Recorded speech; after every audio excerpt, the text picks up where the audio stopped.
इस वक्त की बड़ी खबर आपके सामने प्रस्तुत कर रहे हैं। आज रक्षा मंत्री राजनाथ सिंह ने संसद में चीन को एक सीधा जवाब दिया। रक्षा मंत्री राजनाथ सिंह ने लोकसभा में एलएसी पर मौजूदा हालात के बारे में जानकारी दी और कहा कि भारत के जाबाज सैनिकों ने एलएसी पर स्टेटस को बदलने की चीन की हर कोशिश को नाकाम कर दिया है। राजनाथ सिंह ने कहा कि चीन को खुला अल्टीमेटम दिया जा रहा है।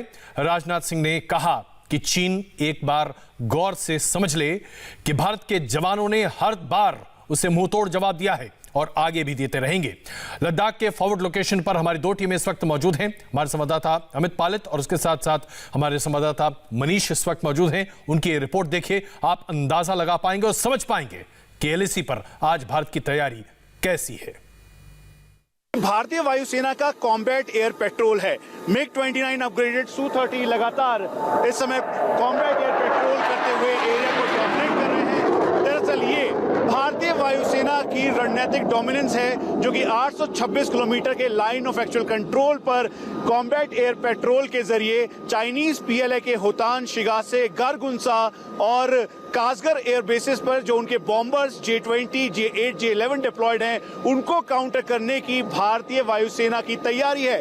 इंडिया टीवी को मिली जानकारी के मुताबिक भारतीय वायुसेना ने अपना टारगेट फोल्डर तैयार कर लिया है। इसका मतलब बिल्कुल साफ है कि स्ट्रेटेजिक तौर पर जो चाइनीज PLA के थ्रेट परसेप्शंस हैं, उनको काउंटर करने की रणनीति के साथ पैकेज फॉर्मेशन, स्टॉक पाइलिंग कर भारतीय वायुसेना के ये और एयर वॉरियर्स 24 घंटे इस समय एयर सर्विलांस के साथ साथ एयर डोमिनेंस कर रहे हैं। और यही वजह है कि चाइनीज PLA इस समय बैकफुट पे है।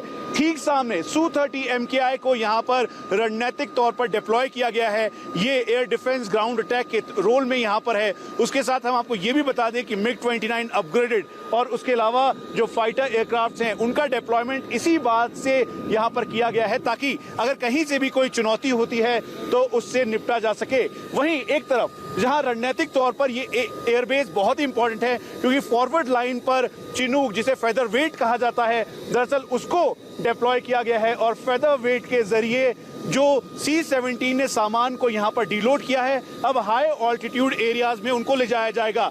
ठीक सामने एक बार फिर से टेक ऑफ और टच डाउन करते हुए जो भारतीय वायुसेना के फ्रंट लाइन फाइटर एयरक्राफ्ट हैं, वो दिखाई देंगे और ये बेहद कॉम्बैट एयर पेट्रोल करते हुए भारतीय वायुसेना के फाइटर से Su-30 MKI जो अपने पूरे वॉरलोड कैपेसिटी के साथ इस समय इस एरिया को डोमिनेट कर रहे हैं। इंडिया टीवी आपको फॉरवर्ड एयरबेस से इस समय ग्राउंड की तस्वीर दिखा रहा है ताकि आप ये समझ सकें कि टारगेट फोल्डर, स्टॉक पाइलिंग और पैकेज फॉर्मेशन रणनीतिक तौर पर भारतीय वायुसेना ने इसलिए की है ताकि चाइनीज PLA को किसी भी हालत में एयर डोमिनेट ना करने दिया जाए। और यही वजह है कि ये स्ट्रेटेजिक एयरबेस जहां पर 24 घंटे मैपिंग की जा रही है, मैनिंग की जा रही है और भारतीय वायुसेना के एयर वॉरियर्स इंटीग्रेटेड रोल में भारतीय सेना के साथ जो टॉप मोस्ट फीचर्स हैं उनको डोमिनेट कर रहे हैं। इंडिया टीवी आपको ग्राउंड रिपोर्ट इसलिए भी दिखा रहा है क्योंकि जो मेन स्ट्रेटेजिक एयर बेसिस हैं, वहां पर रणनीतिक तौर पर लगातार कॉम्बैट एयर पेट्रोल के जरिए एयर डोमिनेंस किया जा रहा है। हम आपको ये भी बता दें कि ईस्टर्न लद्दाख के इस पूरे एरिया में करीबन 826 किलोमीटर की लाइन ऑफ एक्चुअल कंट्रोल है और यहाँ पर भारतीय सेना जो टॉप मोस्ट 24 फीचर्स हैं उनको डोमिनेट कर रही है। तो एयर वॉरियर्स पूरे एयर जो प्रॉक्सिमिटी है, जहां पर चाइनीज एरियल थ्रेट या फिर चाइनीज कॉम्बैट एयर पेट्रोल या फिर चाइनीज PLA एयरफोर्स के जो फाइटर्स हैं वो आ सकते हैं, उनको काउंटर करने की रणनीति के साथ इस फॉरवर्ड एयरबेस से लगातार ऑपरेशंस लॉन्च किए जा रहे हैं। कैमरा पर्सन चंद्रभान के साथ Manish Prasad, India TV, Ladakh. Forward locations पर एयरफोर्स के महाबली कहे जाने वाले ग्लोब मास्टर भी एक्टिव हैं। मनीष प्रसाद ने यह रिपोर्ट भी आपके सामने प्रस्तुत की है, जिससे हम आपको यह बता रहे हैं कि ग्लोब मास्टर के इस्तेमाल से आज वहां तैनात भारतीय सैनिकों को कितनी मदद मिल रही है। लाइन ऑफ एक्चुअल कंट्रोल के हालात को देखते हुए लगातार लॉजिस्टिक, आर्म्स, एम्यूनिशंस और टैंक आर्टिलरी गन्स की सप्लाई के लिए C-17 ग्लोबमास्टर का इस्तेमाल इस समय भारतीय वायुसेना कर रही है।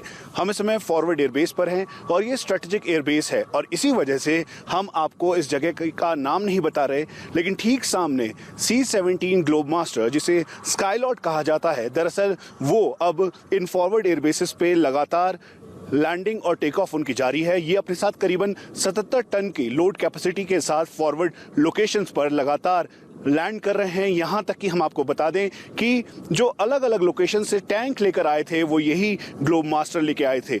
इनका मोटो है सक्षम सबल सर्वत्र और कैपेबल पावरफुल ओमनीप्रेस। और इसी अपने वाक्य के साथ ये इस समय लगातार जो फॉरवर्ड लाइन है वहाँ पर सॉर्टीज कर रहे हैं। और यही नहीं बल्कि ठीक सामने C-17 ग्लोब मास्टर इस समय टेक ऑफ करते हुए लगातार जो लॉजिस्टिक सप्लाई है वो फॉरवर्ड एयर बेसिस तक पहुंचा रहा है। प्रधानमंत्री नरेंद्र मोदी ने भी इस बात को कहा था कि जो इस समय फॉरवर्ड लोकेशन पर भारतीय सेना के जवान मौजूद हैं उन तक लगातार सप्लाई, रसद, आर्म्स एम्युनिशंस भेजी जा रही है। और यही वजह है कि इस समय फॉरवर्ड एयर बेसिस पर, खासतौर पे उन एयर बेसिस पर जिनकी connectivity line of actual control के बेहद करीब है, वहां पर लगातार सप्लाई जारी है। हम आपको ये भी बता दें कि 77 टन लोड कैपेसिटी के साथ आर्म्स एम्युनिशंस और यहां तक कि टैंक और आर्टिलरी गन्स की भी जो पूरी मूवमेंट है इन्हीं के जरिए फॉरवर्ड बेसिस तक की गई है। कैमरा पर्सन चंद्रभान के साथ मनीष प्रसाद, इंडिया टीवी। तैयारियां हमने आपके सामने प्रस्तुत की, लेकिन अभी तैयारियां और भी हैं। एक छोटा सा ब्रेक लेते हैं और फिर आपको दिखाएंगे फॉरवर्ड एयर बेस से एक और हमारी खास एक्सक्लूसिव रिपोर्ट।